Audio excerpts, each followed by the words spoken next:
Ladies and gentlemen, welcome back to a brand new Minecraft mod pack starter guide. Today we are going to be breaking down everything you need to know about the new Cobblemon mod pack. So for those of you who are actually unaware of what this mod is, it basically transforms Minecraft into a full-fledged Pokemon game. Like, it adds every single Pokemon into the game, at least to my understanding it does, and it's actually a huge upgrade from Pixelmon, at least from what I have seen.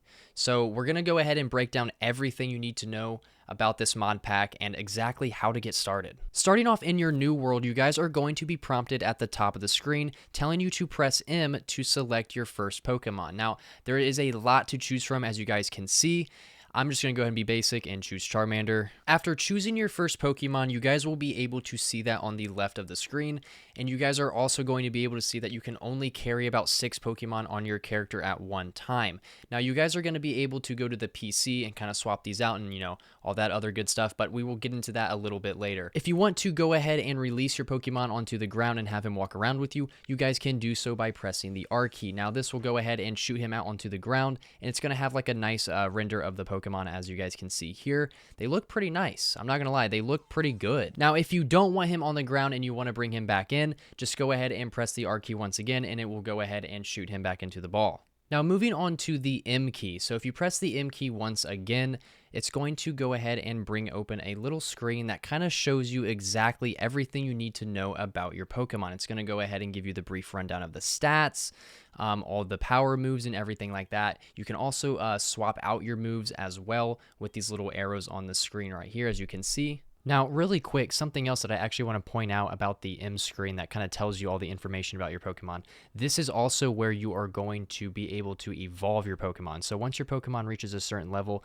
a little icon will pop up down here on the left of the screen, just basically prompting you that you can evolve the Pokemon. So as you guys can see, it's pretty easy to understand. You don't have to be like a Pokemon master to really understand the stats here on this screen. So it's pretty straightforward. It's pretty basic. So let's go ahead and talk about how you can actually battle other Pokemon. So what you're going to do is just find any random Pokemon that's running around. You're going to go ahead and approach this guy and just go ahead and click the R key. Now, once you click the R key, this screen will show up, and there is a lot of things to look at the screen. You have yourself on the top left, and then you have the opponent on the top right, along with the health bars, and then you have the bottom left, which gives you options on what you can do. So you have the options of either fighting, catching, running away, or switching out another Pokemon. So if you click run, you are going to be entered in a free mode type of thing, and then you can just go ahead and flee the scene and leave the Pokemon, or you can go ahead and try to catch him, which we will be showing that here eventually,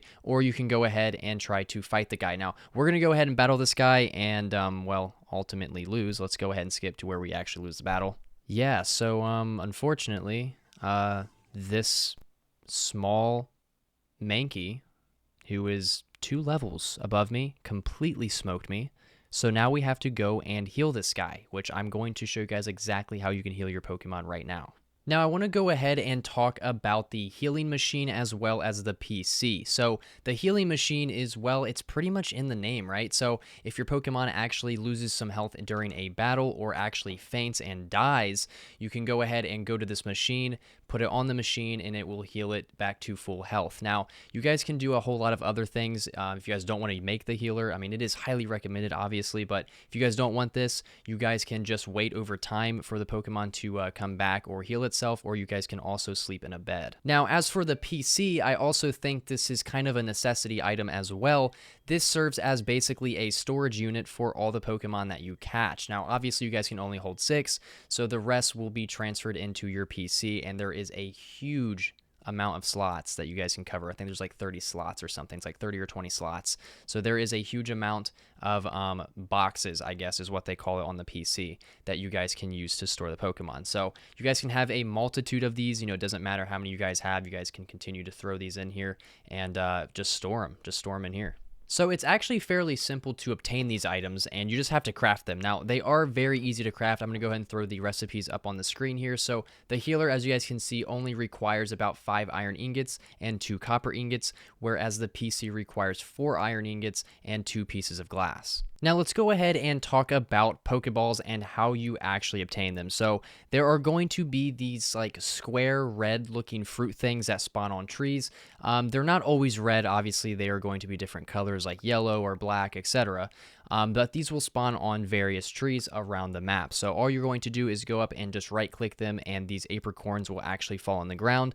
Now sometimes seeds will actually drop, and you guys can actually plant apricorn trees if you want to throw these up around the base, so that way you have an endless supply of Pokeballs. Now, there's obviously a ton of Pokeballs to cover, and the recipes are endless. So I'm going to go ahead and throw up all the recipes for all the Pokeballs on screen right now. So that way you guys can go ahead and pause the video, screenshot this, do whatever you guys need to do. So that way you guys have the recipes available at hand. If you guys don't want to screenshot this, I'll go ahead and drop the link in the description down below. That will actually link you guys to all the recipes. Now, I actually believe there's a few Pokemon in the game that you can actually carry on your shoulder as like a little friend, I guess, or a little buddy. Now, if you want to do this, I'm going to go ahead and use Eevee as an example. You're going to go ahead and throw Eevee on the ground by pressing R, and then you're going to go up to Eevee, crouch, and then right click, and then you will see a little shoulder icon. Just go ahead and click that, and as you guys can see, Eevee is now on my shoulder. If you want to remove said Pokemon from said shoulder, all you have to do is press the R key once again, and then they should go ahead and pop back on the ground. And then from there, you can go ahead and press R once again, and then it should shoot them back into your ball. The next thing that I actually want to talk about is sleeping Pokemon. Now, these do exist in the game, and I tried so hard to like actually run around and find them, but I could not find them. I found one time, but I forgot to record it. So I'm not sure if these guys only sleep during the night or if it's also during the day. But if you do manage to find a sleeping Pokemon, go ahead and utilize this appropriately. So if you go ahead and actually go up to the Pokemon, you can get a few hits off on battle first, or you have a slightly higher chance of catching the Pokemon. Now, really quickly, guys, I'm going to go ahead and show you how to actually catch Pokemon. It's very, very simple. So you're going to go up to any Pokemon that you want and just press R. And you're going to enter the battle screen, obviously, and it's going to give you the option on the bottom left to catch the Pokemon. So once you click catch, it's going to put you in a free roaming type of mode where you will walk around, and then you're just going to pretty much throw the ball at the Pokemon.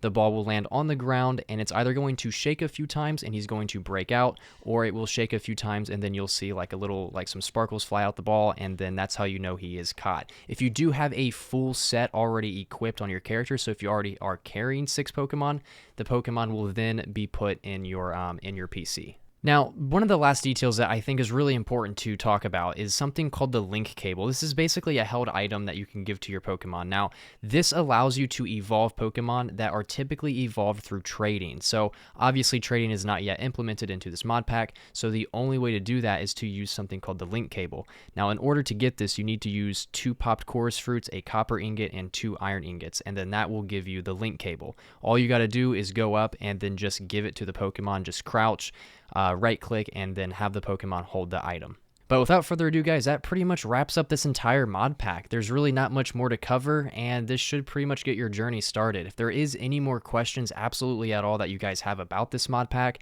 go ahead and leave a comment down below. I'm sure either myself or someone else will be able to help you out with that. If you guys did enjoy this guide and find it helpful, make sure you do smash that like button down below. It would absolutely mean a lot to me. And definitely subscribe if you guys want to see more mod pack guides, because I have a lot more coming in the future. So thank you guys so much for watching, and I'll catch you in the next one.